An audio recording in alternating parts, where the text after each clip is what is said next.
Hey there, everyone! Welcome! Yes, it's time for GTA. So, yeah, GTA 5, finally out on PC. Probably the biggest video I've ever done because, well, it's GTA. So, first off, I want to start by saying that this has been my first experience with GTA 5. I did not play it on the 6th or 7th generation consoles. I don't really do console gaming anymore. I decided to just wait until it came home to the PC, and now that it's finally here, well, it's time to do a video on it. So obviously, I'm gonna be coming from the perspective of someone who has put about 35-ish hours or so into the game. So it's pretty new to me, really. And I'm gonna, of course, preface all this by saying I'm gonna try not to spoil anything. I'm gonna not do any story missions, which is what I tend to do with open world games and stuff, especially just single player story driven games. I'm not going to do any of those. I know that spoilers are still very much a thing with this game, so I'm going to be careful not to do that. And also, just note, you might hear some unpleasant things in the background, you know, maybe some not nice things, maybe some racial slurs. You never know. It's GTA. I mean, if at least one hooker doesn't hit on me and I run her over, then, you know, it's not a GTA video, is it? So, welcome. What's there to say about GTA? Gosh, it's been a while, but really it's, you know, Rockstar's baby. It is their open world, real life, let's turn that off immediately, don't sue me please, real life kind of gangster-ish series as it started off, kind of crime-based, I guess, and it eventually grew into what it is today. I started off, actually, with GTA 2 back in the day when it came out. That was the first one I'd ever played, and of course I've went back and played the original, and things like London 1969, they haven't aged very well, I've got to admit. Even GTA 2 still has a little bit of playability in it, but really, I'd say GTA became what it is today when it made its first move into the 3D realms, yes, of GTA 3, and that's when what GTA really is kind of came to be. This parody, this satire, this kind of American superculture satire. And it already had elements of that. It's very dark humor and stuff like that as far back as the original, but it really solidified what it was in GTA 3, and then it continued to kind of grow from there into, I mean, it's a giant, you know. GTA is a giant of the gaming scene. People that don't know gaming know GTA. People that aren't, you know, part of this generation, the one after it, or the one before it, know GTA. Ouch. And it's just that kind of pervasive in our culture, for better or for worse, of course. There are apparently some people that really don't like me. Hi. I didn't do it. Whoa!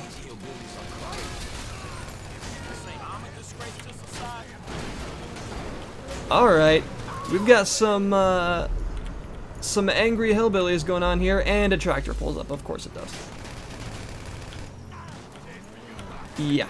I guess this is a good way to start off the video, huh? GTA, a little bit of chaos, driving in the countryside in my really nice car that I sank too much money into, getting shot at by someone on a dirt bike, and you are dead, my friend. Dead. And we'll save.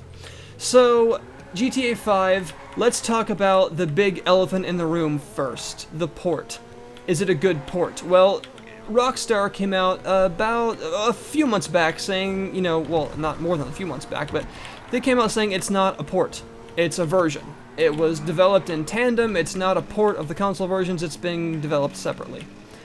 And it's not that I didn't believe that. It's not that I feel that Rockstar is a dishonest company, because I don't. It's that, as a PC gamer, it's very easy to feel left out by them. We got, you know, with the kind of gimping of the Grand Theft Auto San Andreas version on PC, with the awful disaster of a port that was GTA 4, the fact that that thing still doesn't run correctly to this day, and you may have like an old piece of crap Pentium 4 that runs it at like 100,000 frames per second, roughly, and you may have a beastly rig that can't, you know, even get to the title screen. It's a mess of a port. And then things like, say, Red Dead Redemption, of course, never even coming to PC. it's easy to feel left out by them, and I wasn't sure, you know, what kind of goodwill they really had towards us. I am happy to say that I would eat my hat if I wore a hat. I think I had a beanie around here somewhere. Anyway, I would totally eat it because it doesn't feel like a port to me at all. I would believe every word that they said. It doesn't feel like a port. The options menu is phenomenal. I'm not going to spend a huge amount of time in there, but look at this. Boop. I said boop. Yeah. So you can rebind all your keys. It defaults to raw mouse input. There is no mouse acceleration. Not even any weird mouse acceleration, like how in some ports you might not have mouse acceleration normally, but when you aim with a specific weapon, or when you're in a specific vehicle, or you're doing a specific thing, suddenly mouse acceleration and reverse mouse acceleration kicks in. It doesn't do that at all. The raw input feels exactly like you would think, and it works just fine. And you even have separate sensitivity sliders for pretty much everything. It's amazing. This options menu puts a lot of AAA releases, even PC exclusive ones, to shame. It's fantastic. You can rebind all of your keys in different sets as far as, vehicles and things like that. It's all there. You even have graphic settings of many kinds. It gives you a video memory kind of limit that says, all right, this is what your card has, this is how much you're using. That's very cool. But it even says that's not a hard limit because you can ignore it if you want to. I wouldn't necessarily recommend it. You may get some weird texture bugs, flickering, some disappearing roads, things like that, but you can do it. Supports all kinds of resolutions. You can even pick your screen. Many different types of anti-aliasing. You can turn off things like fast approximate, which I would recommend because that makes things blurry. You can turn on MSAA. However, MSAA is a very taxing kind of anti-aliasing. It's very system heavy, but it's there and it works. And you can even layer on TXAA if you have an NVIDIA card over that for a bit of a performance impact. You got VSync, you got everything you could need here. Look at all this. You can even choose the density and things like distance scaling, which is sort of like a combination of anisotropic filtering, like texture filtering, and basically LOD, level of detail. You've got your various qualities. These are as high as most of these will go. Of course, this can go higher. The AAs can go higher. Texture quality doesn't actually go up to ultra. Very high is the highest. All of these are pretty much as high as they can go on my 780 Ti and a quad-core i7, and I still get over 60 FPS pretty much all times and no weird frame drops. It's incredible. It even has some DX11 stuff like tessellation. The port is, it's not a port. Honestly, it feels fantastic. And you also have these. These are really heavy on the performance, but they are there for you. These are things like high-resolution shadows, so pretty much no pixelation on your shadows.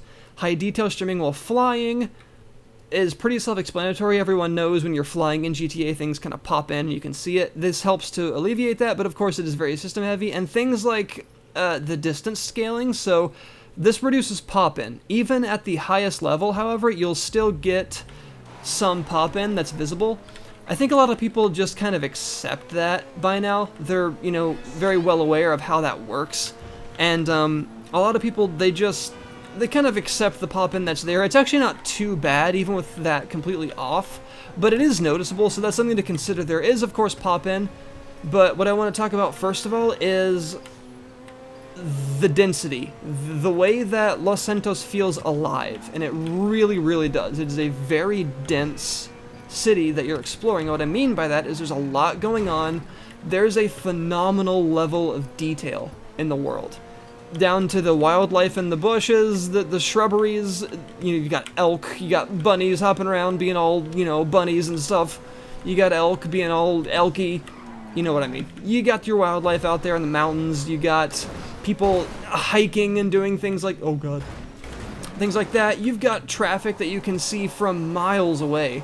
You've got your weird alleyway deals that may or may not be legal. You've got your planes, helicopters, police chases. It feels living. Games like Watch Dogs tried to do things like that with their city, and for all the shit that Watch Dogs gets, I have to admit that I kind of appreciated its interpretation of Chicago. It felt fairly active. But compared to this is incredible. I've never actually been in an open world that felt so full.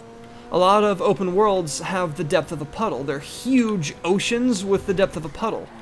But I'm impressed. Like I said, this has been my first experience with GTA 5, and the actual detail of the environment, really nice. So I guess another thing to look at is graphically, you know, is this version up to snuff? Yes, it looks even better than the PS4 and Xbox One versions. This is the definitive version.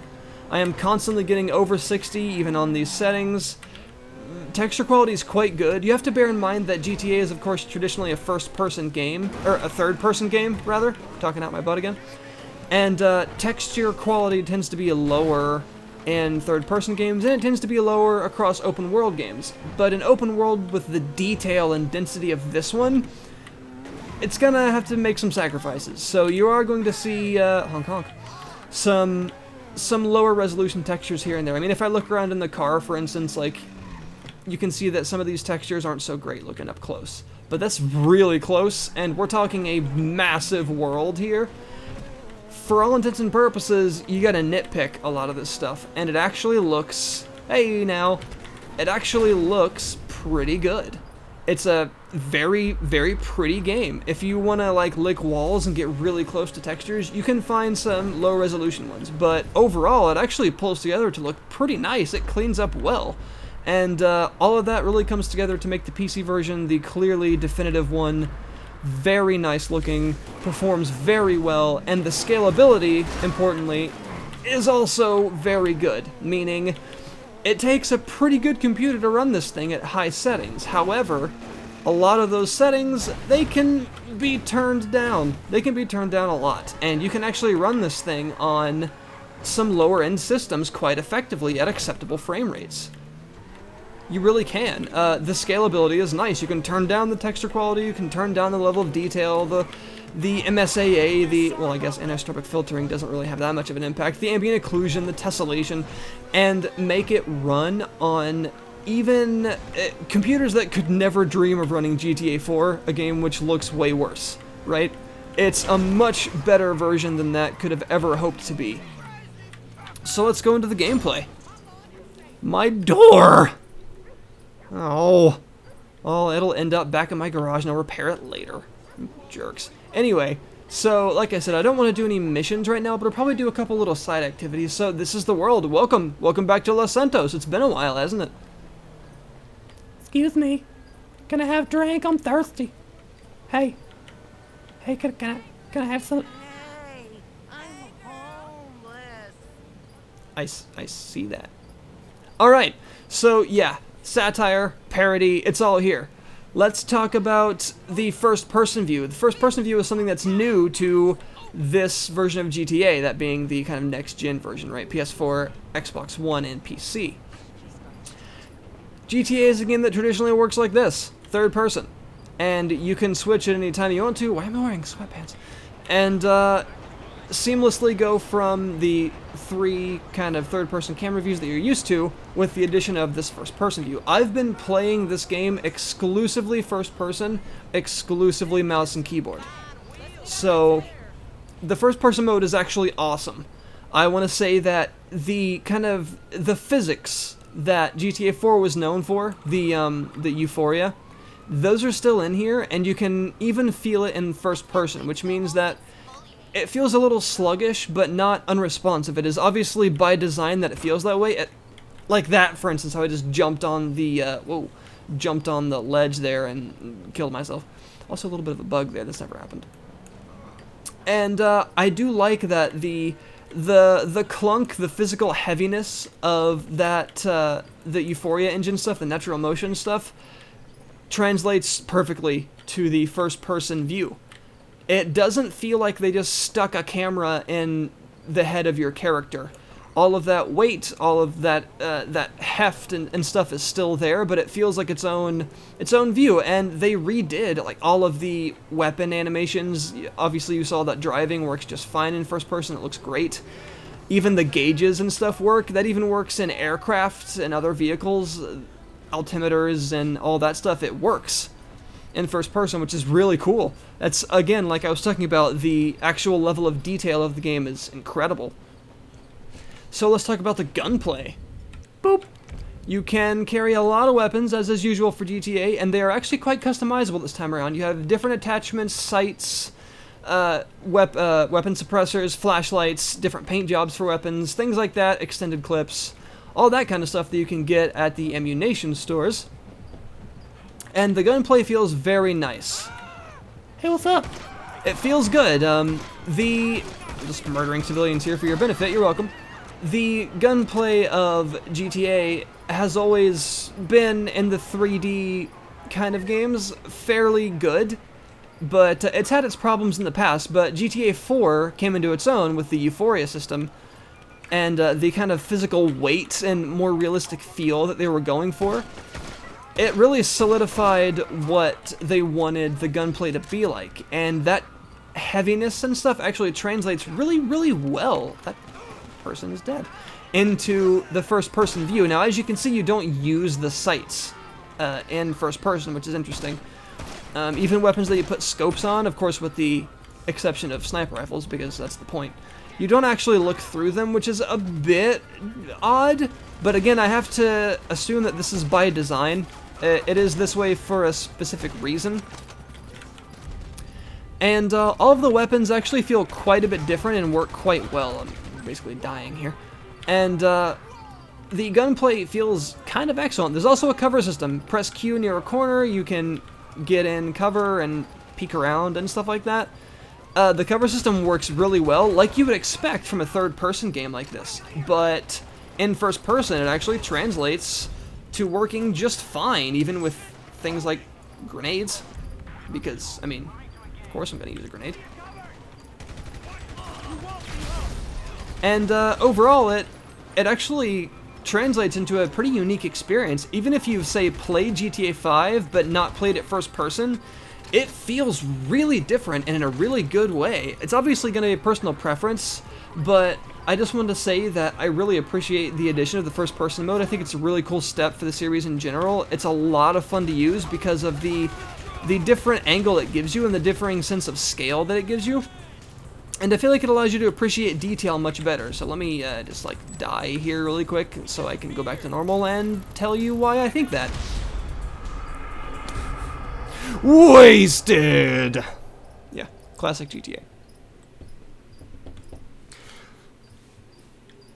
So when it comes to your average third-person game, your view, what are you doing most of the time? You're looking down, and you're a bit farther away from things.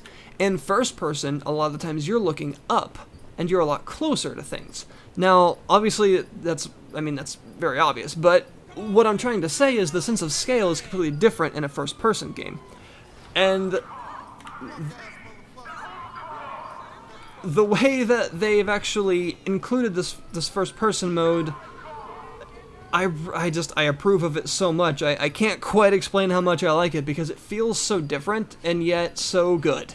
So yeah, the first-person mode, excellent addition. The fact that you can, switch seamlessly however you want to is obviously good for people that want it or don't want it, and I recommend at least trying it out. Like I said, you might even feel like it's a completely different experience than what you're used to if you've never played it in first person.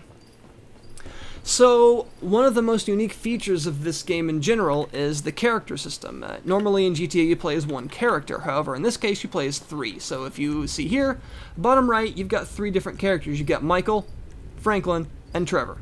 And they each have their own friends, enemies, and storylines, and you can switch between them at any time. Let's go over to Trevor and see what he's up to, because he's hilarious and very unstable.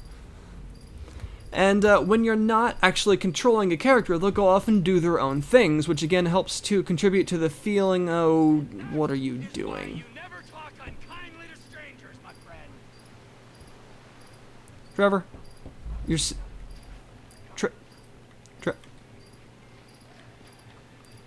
I'm sorry, sir, about that.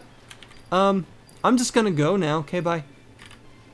As you can see, when you're not controlling your characters, they go off and do their own things. You never know what the hell they're gonna be doing when you switch back to them.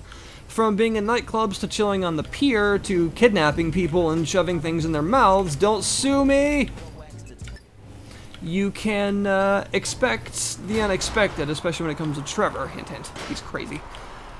But they'll even get dressed in different clothing and things like that, which is obviously a small detail, but it's a little something that helps to add to the experience. So, what about the controls? Well, with mouse and keyboard, obviously, a first-person game works extremely well. Driving is actually very easy with the keyboard and mouse. Some people might not like it, but I actually find it pretty simple, actually.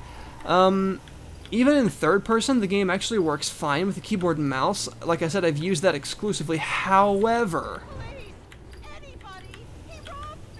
I'll help you. boom. Call yourself a bank robber? You're a disgrace. Yeah. Got that wallet from him, and I'll give it back to the lady instead of keeping it because I'm just that nice. Hi. Here you go. There you go. I persuaded him to change his mind. You're my hero. I can't thank you enough. Right. So, yeah.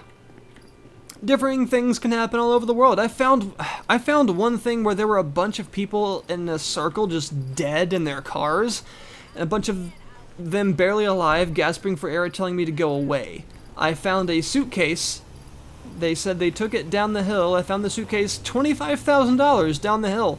I took it, even though they told me not to, because of course I fucking did. And they said, well, you're dead, and then they all died. I still haven't found out what that was all about, but I'm really afraid there's going to be like some sort of banshee after me or something. I have no idea. So yeah, there are all kinds of random events that can happen. You can just find police chases, you can find criminals trying to escape a shootout, you can help them get away. You can sometimes find a big firefight between police and criminals, and you can help either side and actually get rewarded for it. You can find people stealing cars and bikes and money from people and help them out, or not, or keep it for yourself.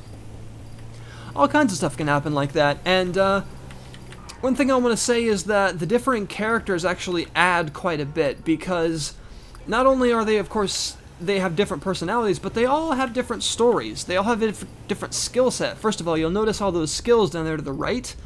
Everyone starts off in the beginning with a different set of skills, and you raise them by, doing whatever it is. So stamina by running, shooting by, shooting, and so on and so forth. Strength by doing certain physical activities like sports.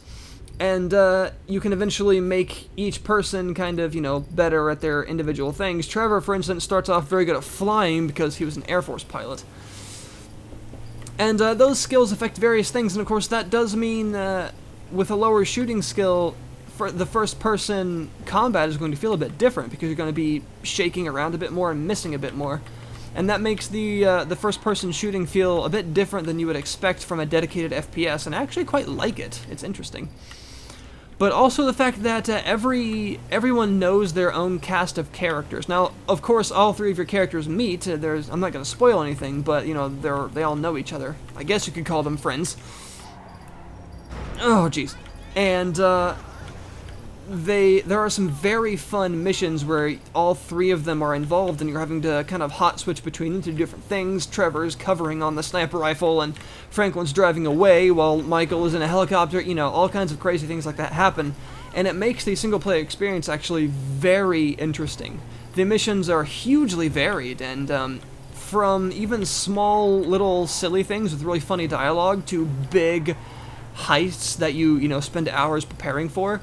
The single-player missions are phenomenal. I've loved them pretty much every time. Let's actually do a little mission as Trevor, and not a story one though. Let's do a rampage. Yes, they brought rampages back, but they're exclusive to Trevor because he's insane.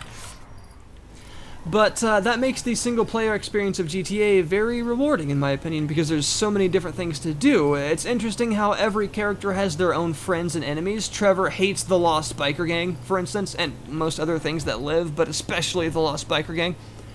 Franklin happens to know a lady named Tanya, who he has to help out on a regular basis because she's a crackhead.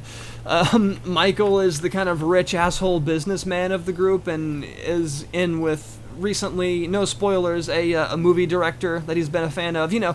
These branching and interweaving storylines that meet at various points and at different opportunities to create a pretty interesting story. It's not like it's the... You know what, lady? That was your fault. Definitely not my fault at all. Not at all. That's actually a dude, isn't it? Anyway, it's not my fault. It makes an interesting story. Like I said, it's not the greatest story ever told in video games or anything by any stretch, but the characters are good, the writing is excellent, the voice acting is extremely good, some of it's genuinely funny, some of it's genuinely disturbing, and the characters you play as aren't good people. They're really not. Franklin, maybe you could see as the kind of atoner of the group, but still, he's participating in heists and murdering people. None of your characters are good people, but they're still interesting and fun to play as, and it genuinely makes you care about them and the people that they interact with. More about that in a minute. I think you're gonna shoot some hipsters. I told him I'd make a movie about his ass and call it Cunts in America. But that would be the post-ironic use of the word cunt. Both Right. At the same time, curiously anodyne. Hey, what the fuck? I find your t-shirt more than a little offensive. There's one thing I cannot stand. It's post-ironic hipsters. If you don't like it, you can go back to Canada, dude. Come on, you want a piece of me, huh? Oh, wait. Oh, fuck. Oh, Run, fuck. you little fuck! Rampage hipsters. Yeah, so the Rampage missions are back, but because Trevor is a bit on the edge all the time, literally all the time, they're exclusively for him. You'll be given an infinite supply of ammo for a specific number of weapons, and you'll have to blast your way through a certain number of different types of enemies, from lost biker gang members to military members to hipsters on the boulevard. It's not meant to be taken too seriously, but it shows you that Trevor is mentally unstable and quite insane, and just like, you know, any other character in the game, has their own quirks and flaws. So what else is different about the characters? Well, they each have their own special ability. For instance, you might notice that little yellow bar to the bottom left there. When I was Franklin, you may have noticed me slowing down time when I was driving. That's Franklin's. He can slow down time in a vehicle. It allows you to take corners at higher speeds. It allows you to gain a lot of control over your vehicle that you normally wouldn't have, and of course it slows everything down so you can react better. Oh, jeez. Trevor's, as well as being completely criminally insane, is kind of a bloodlust mode. This is it, where he does a huge amount of damage with his attacks. It slows things down just a little bit, but not very much.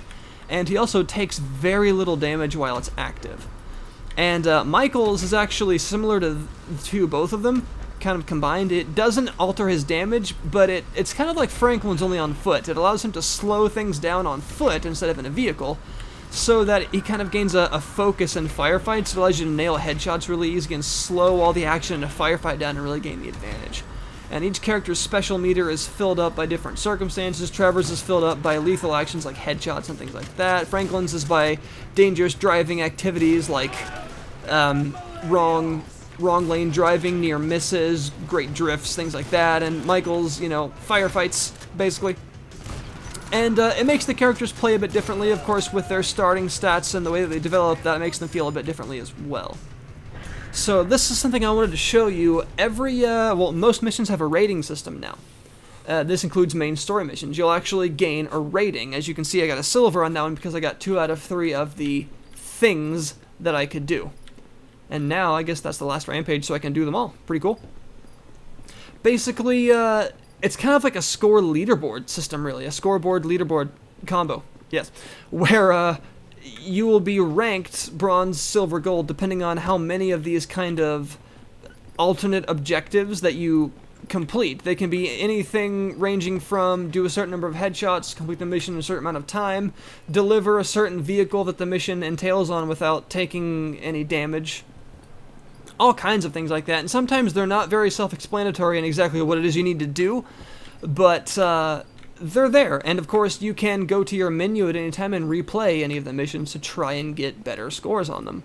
That's pretty cool. Replaying missions has always been something that people have requested in GTA games, because people want to kind of re-experience them and things like that, and you can do it from your menu at any time now, so I approve. What else is there to talk about? Property management. That's something. You can buy properties in this one, kind of a la Vice City. So if I go to the map, I can see I have all of these symbols here. This grayed out one means that Trevor cannot actually buy that particular property. That one has to be Michael or Franklin only. But there are all kinds of them. Pictures, which is a club thing. Tequila La, which is a nightclub. $2 million. Holy crap. There are all kinds of properties you can buy, and they give you different benefits. Money every week, and you can also do things like buying garages to store your cars in. Every character can have one garage as well as the ones at their houses, and different characters can own different properties. Now, you'll be given missions periodically that actually revolve around being the manager of that property. Sometimes, say, Franklin owns Smoke on the Water in my save, which is a medical marijuana dispensary, definitely legitimate. And sometimes someone will jack the van and steal the marijuana for that week, so I won't get paid unless I go and steal it back and get it to the dispensary in time. Or maybe the driver will be called in sick and I'll have to go deliver it for them. Things like that. You'll be given missions every now and then to help ensure that every week goes smoothly because you are the manager after all. And that's another thing that helps to differentiate the characters, each one owning different properties, some of them unable to even get certain properties. For instance, there's actually a little diner that Trevor can't even buy because it's actually owned by the Lost at first, so if he goes anywhere near it, you basically end up shooting everyone in sight, which, I mean, is what Trevor does anyway, for the most part, but you get the idea.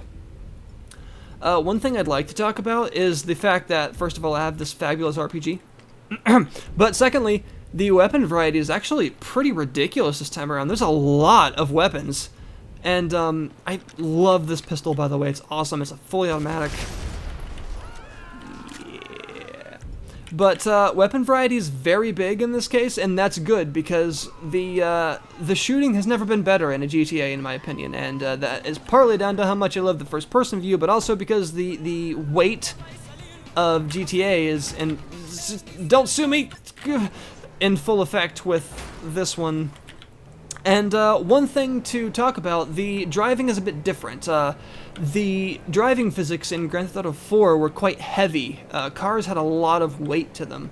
It feels different this time around. They have lightened that up a little bit. There is still more weight and heft to a car than in a game like, say, Saints Row. It's not nearly as arcadey as a game like Saints Row in terms of its driving physics, but it's less heavy than Grand Theft Auto 4's was, so that's something to consider. That's a big bone of contention with the people that love GTA, whether or not 4 or 5's driving was better. I personally like them both, but I think I'm enjoying 5 more because of the large variety in cars, and a lot of them feel quite different. Even though that heft and weight isn't there as much as it was in 4, a lot of the vehicles still feel very, very different with things like braking, handling, acceleration. That's all very different and, of course, can be heavily customized. You can customize your cars from paint jobs to brakes to engine tune-ups to performance tunings to suspension. You know, that's all possible. You can do street races, sea races, air races. One thing I'd like to comment on, though, the controls for mouse and keyboard have been perfectly fine for me. However, air vehicles are a bit of a problem with mouse and keyboard. Planes and helicopters, specifically, are kind of funky. They would be better with a controller. You can, of course, rebind those keys, but it's still a little weird. By default, you basically have to use WASD and the numpad to move planes and helicopters, and it feels odd. Helicopters especially are a bit difficult. It's not that they just handle poorly, it's that they handle weird with a keyboard. Using digital inputs for things like pitch and roll are a little less forgiving than digital inputs for things like thrust, rudder, yaw, and altitude. So, yeah. But one thing I would like to say is that you can seamlessly switch between a controller and a mouse and keyboard, and by that I mean you can have both plugged in and just pick up one or the other and use them, meaning you don't have to go to the options menu and change them around. That's actually a fairly unique feature. I believe GTA 4 actually did that, but this one does it too. So I can, if I wanted to use a controller for driving, I could just hop into this car, punch that lady in the face, because of course Trevor would do that. Get out of the car, please. Thank you very much, sir. I love you. Don't sue me! And you can, I could have just picked up my controller, pressed the trigger, and it would have vroom vroom went down the road. Just like that. I wouldn't have had to, went to the options menu to change it around. It would have just switched over all of the button prompts on the screen and worked just like that. So you can do that. You can still rebind the keys, of course, but you can also switch between control methods however you want, without even using the options menu to tell it what you're going to use right now between a controller and a mouse. So that's very cool. Oh gosh, what else to talk about? The download's fucking massive. That's something to talk about. That's a problem that some people might have. It's a 60 gigabyte install. So if you have a download cap or, you know, a poor download speed, you're in for some pain. 60 gigabytes is pretty hefty. You might have to dedicate like an entire SSD, for instance, if you're using an SSD. And keep in mind that with unpacking and things like that, that Steam does, you might need a bit more than that to allow it room. And load times are quite good, actually. As you've noticed, there have been no load times from missions to areas to buildings to vehicles. There hasn't been a stop in the action. That's because, you know, just like you would expect, really, load times are pretty much non-existent, and they're even reduced now going into missions. Like, traditionally, there would be a little bit of a load time before the mission introductory cinematic. That doesn't really happen now. They'll actually be talking when you pull up, and it will just seamlessly switch to cutscene and then back to gameplay. It's actually kind of amazing. The load time happens initially when you first load into the game and hit story mode, and that's pretty much it. So load times are not something you have to worry about. It is actually really good with how seamless the open world is, and I'm very impressed by that. So let's see what else is there to talk about. The story is something that I've been enjoying quite a bit. Not going to spoil it, not going to do any missions, but it's fairly lengthy. Like I said, I've played about 35 hours or so. Okay. I'm gonna go jump off a bridge now.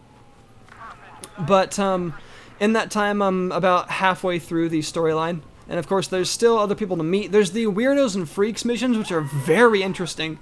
Basically, each character can meet other characters specifically, and, kind of go on adventures with them, from Trevor's hunting friend Cletus, which unlocks hunting missions, to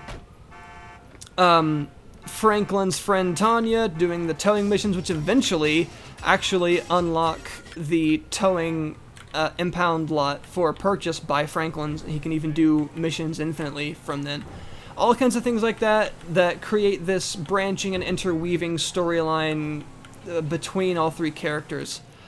I feel like they put a lot of effort into those. A lot of work has been put into making the characters feel separate and unique, and yet still joined together. I like that. So, if you can't tell, I'm kind of in love with the game. I'm not covering GTA Online right now because I don't want this video to be 2 hours long. But, man, there's a lot here to love. It is a fantastic PC version that's obviously not a port. Obviously, you can... The word port is used anyway because it can just mean, you know, just version. But it's phenomenal. And the really dense world that's got a lot of interesting stuff going on in it is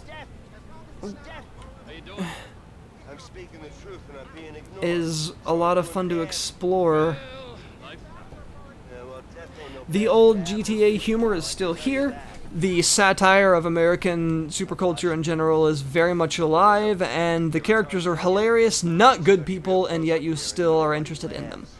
Frame rate has been at like 80, anywhere from 60 to 80 this entire video, if that says anything, even at max settings on a single 780 Ti.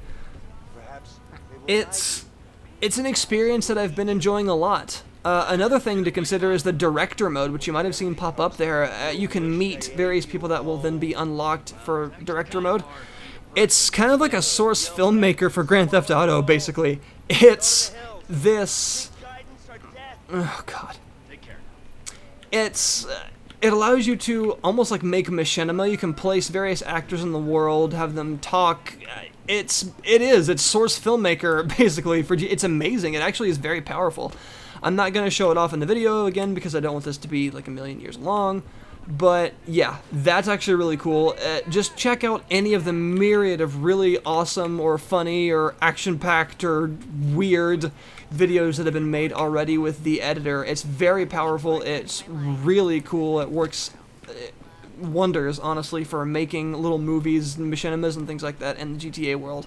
Very cool feature, really neat addition, accessible anywhere. And you can even just record the game like this, basically. This is a game that's very clearly meant for sharing. There's so many tools in it for sharing with others. And the attention to detail is something that I want to come back to on the phone. There's even an internet browser with all kinds of websites and a stock market that you can invest in that changes over time and allows you to lose all your money, like me. And if you pay attention to one of the characters, you can make some really good investments. But overall, it is a very multifaceted game with so many things to talk about that I couldn't possibly fit it in one video, but it's really quite something. The missions have been very enjoyable so far. I haven't really found one that I've really disliked. There's been stealth stuff, there's been heists, there's been underwater stuff with submarines and jewelry stores and experimental diving equipment. It's been insane, and the ride has been enjoyable all the way through.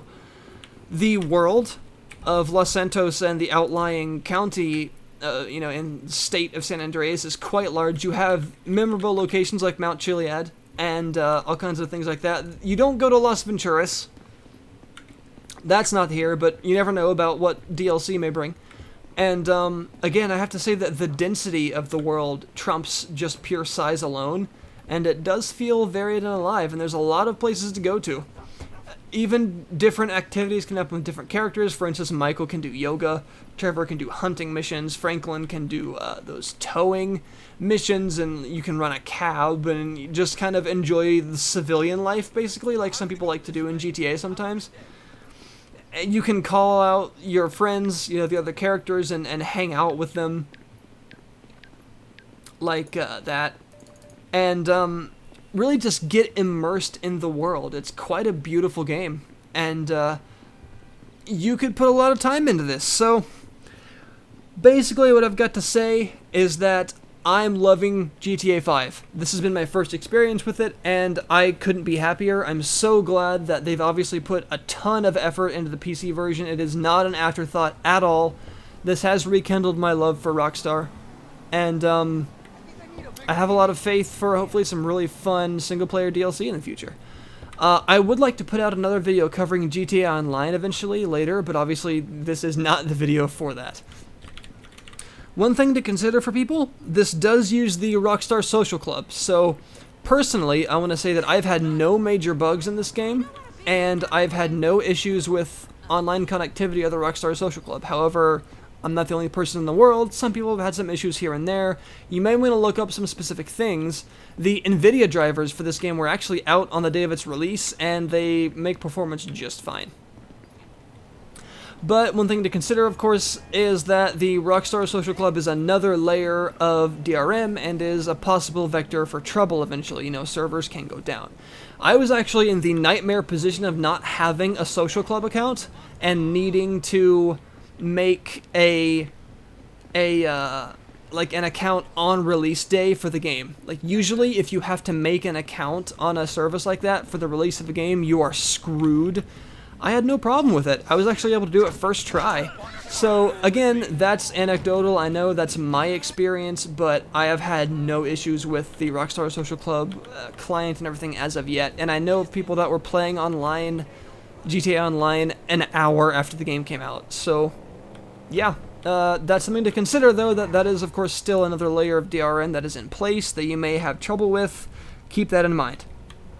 Also, you may remember the idea of independence radio from GTA 4, the idea that you can customize your own radio station by putting your own music in a folder or shortcuts to your music in a folder and making your own station. That has returned in an even better form as self-radio, it's called, this time. Oh yeah. But I don't want to get sued by anyone, so I'm not going to play that right now. Self-radio allows you to create your own station and either have it play in a playlist format in order, have it mix it up, shuffle the entire folder in a random order, or actually present it as a true radio station with full DJs and breaks and commercials and things like that. All the weird, crazy, hilarious GTA advertisements are still there. It actually integrates it as like a full, legit radio station. It's really cool and it works very well. I've had all you gotta do is just put the shortcuts to your music in the folder, have it scan for it when it starts up on the options menu, and there you go, radio station, done. So yeah, this GTA, it is a masterful monument of a game. It is a big time game. It's very large, 60 gigabytes. It's I mean, it's Rockstar's magnum opus, I guess you could say, so far. And I hope I'm doing it justice with a video like this. I gotta say that the 3-character system is really cool. It doesn't feel like a gimmick because of how well it's integrated into the game mechanics. It feels like they, it's obvious that they knew what they were doing, and man, I'm loving the hell out of it. GTA 5 has been a thrill ride for me so far, and I'm definitely going to continue playing it, continue loving it, and I'm just so glad that it came to PC with such a good version. The delays were obviously absolutely worth it to get the game working properly and running well. If that's what the delays were all about, then hell, it worked just fine. Totally worth the wait. So there you go, guys. Hopefully this has explained, what GTA 5 is, if you didn't know. And any issues you may have with it, hopefully get resolved. Like some of the install bugs that people were having, I think that's been resolved now. There are already some patches on the way for those things, and people have reported very few issues with the social club servers and things like that, so I'd say get into it. If you weren't sure, about the PC version, about the port, if it's going to be good or not, it's great. If you already own GTA, but maybe want to play the definitive version, wink wink, nudge nudge, this is it. And the scalability of the options menu makes it to where you don't even have to have an amazing computer to run it. But if you do have a pretty good rig, you can run it better than any console ever could, looking very good. In fact, it has extremely good 4K support right out of the box, and SLI support to get you a nice 4K experience. But if you want to run it on like ultra... I died. If you want to run it on like ultra at 4K, you're probably going to need something like SLI 980s. Just bear that in mind. So there you go, folks. This has been Grand Theft Auto 5 by Rockstar, and pretty much everyone knows what it is, but I wanted to put in my 2 cents about the PC version and about how much I've really been loving it, and I hope this has been a good enough look for people that maybe were on the fence or maybe just wanted to see somebody talk about GTA for 45 minutes. Thanks very much for watching, everyone. Thanks for bearing with me these last couple weeks. I know I've had some lower video output. There's been some real-life nonsense going on, but this is passion for me, and GTA is just a symbol of that passion, I guess you could say. It's something that I love, and it's finally come back to PC, and I couldn't be happier about it. So, thanks for watching, everyone. Suggestions, comments, questions, complaints, whatever it may be, feel free to leave it in the comment area as a comment in the comment area. Yes, thank you. And I guess that's all I really got to say. Anything else, just let me know. And again, thanks for watching.